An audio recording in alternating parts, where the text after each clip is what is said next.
Lisa.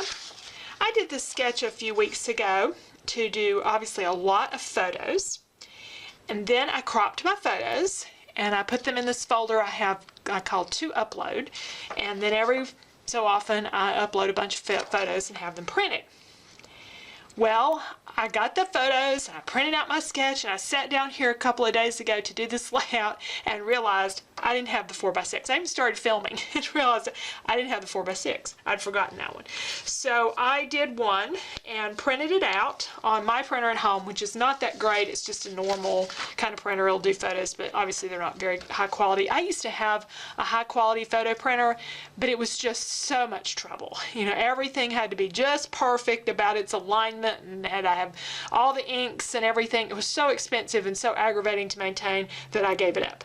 And so I just have my photos printed. However, it is Black Friday. I am not going to Walmart for any reason, much less to print one photo. So this is what we're going to use today. And what I have then are a bunch of 4x6s where I did 3x4 prints on those. A couple with us. For some reason I didn't get my husband's quite as large, but I'll trim mine down to match it. And so the organization of these photos is to go down the page diagonally, and then a couple of sheets of pattern paper here also cut on the diagonal. So these two really probably shouldn't be laying right side by side. I'll scatter them out a little bit differently than the way I have them drawn there. I don't have a lot of embellishment on the page showing here, but I may put some on there as well. I thought we'd do some speech bubbles to this. So the photos are from an art event that we went to locally that's really fun, the sculpture event with lots of really interesting things. We did this back in September. And so I'm going to pick a background paper and some other papers to lay these out on. And then we'll work on our speech bubbles. And I haven't done speech bubbles in a long time, whether I've cut those. I'll probably cut them on the silhouette. I may cut them on the silhouette and then type them on my typewriter or handwrite them. I don't know. I'll have to work on that. But let's go ahead and get some background papers for this layout. These are some papers from Stampin' Up. They're more fall papers, and this was kind of early in September, so I don't think they're quite the right thing, even though they had a good color in there. I happen to have these two sheets of this orange, and I want to use some orange with the layout. These are old Stampin' Up papers. They're kind of bright, and I'm not sure about them for a background. I also have some My Mind's Eye, but it's just not the right color. The two orange sheets, though, really do say hot to me, and it was a hot day. That was something we particularly remember about this. So I think I'm going to give them a try. The other paper there that I'm using is a really old sheet. I don't even remember now where it came from. I've had it so long, but I like kind of like that tone-on-tone look rather than I pulled out some green there, and the green matches, but it's not a good, I think it's too much contrast, and it really would make those stand out instead of being part of the background. So now I'm just organizing my photos and keeping in mind I wanted to do some speech bubbles, which photos are going to go where, because which ones I want to have a caption to them, and the ones that I don't want to have a caption to them can go on the far ends of this sort of stair-step arrangement.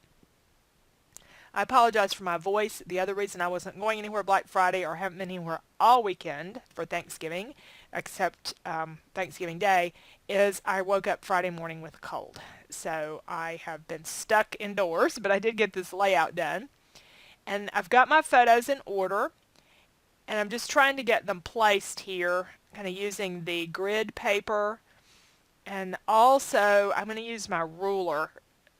I'm going to glue the ones on the far end down, and then figure out how much distance I need to move the ones next to them up or down, and then I'll use a ruler to connect the next to the last photo on each end so that I can place the rest of them. Here we go with the ruler.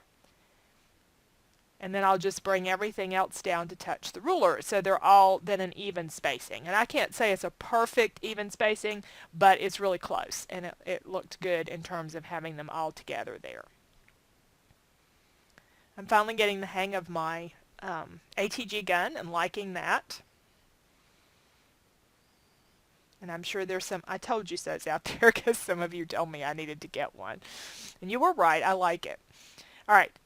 Went looking for some letters, and I found all these stickers, and I thought these might be fun to add to the photos, as well as, I'm still thinking on the speech bubble idea here, but I've also thought about using some label stickers and just typing those on the typewriter to put in some captions for some of the photos.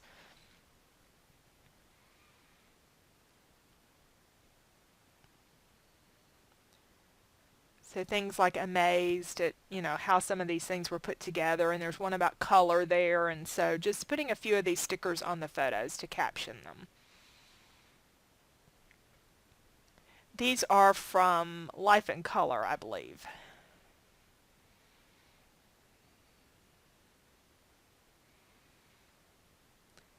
And then that set of letter stickers is pretty old. It's from an old collection. I can't even remember. You might be able to, I can't see it well enough close enough on the screen here. If you're looking at this full screen, you might be able to see what company it's from, but it's one I bought. It's like from maybe 3 years ago or so. I bought on clearance at Hobby Lobby. But I'm putting Sculpture Festival, and I'm also going to have sunny, the word sunny in there, because it was extremely warm. I went to this thing last year, and it was just gorgeous because it was a cooler day and just real pleasant. And then in September of this year, we went, and it was hot. It was pretty out there, but it was warm. And I remember now there was a photo I forgot to include. Well, I really messed up the photos on this. There was a photo of some ducks going for the water, trying to get out of the heat. I meant to put that in the story. Maybe I'll do that for the big photo when I reprint it. All right, I have the word sunny up there. And I also have some jelly prints. And the reason I have these out is I feel like I need a place to put some additional journaling and some embellishment. So I've typed on my jelly plate, I'm using my typewriter, my journaling. And I'm going to cut that with an oval and put it next to the photo down there at the bottom. And then I have cut 2 flowers out of some pretty jelly prints, and I'm going to put those together up there in the upper right corner next to my husband's photo. I'm using some vintage photo ink on the edges of them. And then we'll have something in the center, either a brad, or I'm looking at a piece of flare, because it's pretty large, so I think I can use something larger like the flare. And that's what I did. I used the flare, and then I put some dimensional adhesive between the layers to kind of make that flower sort of pop out. And that gives it something that's kind of handmade that goes with the whole concept here of the different handmade items. And we'll do a couple of close-ups of the page.